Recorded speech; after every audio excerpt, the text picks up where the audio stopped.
I added a little switch here, obviously. Thing's crappy though, because when I glued it in there, a little Elmer's glue got inside of it, and it makes it really hard as hell to open. But here we go.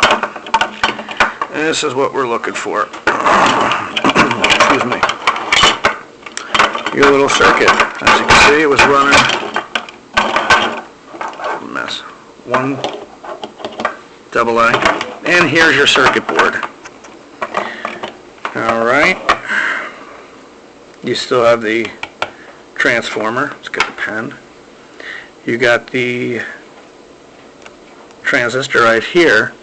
Now at this point, way over here, this was where the, what the heck?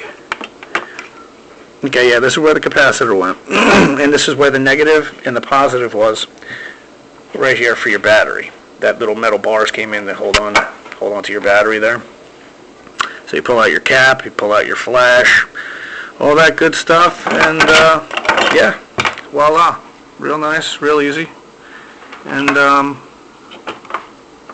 I recommend trying it, but be careful. You get a heck of a shock if you shock yourself. Thanks. She's in her room playing, and I put the monitor on, and she's talking to herself.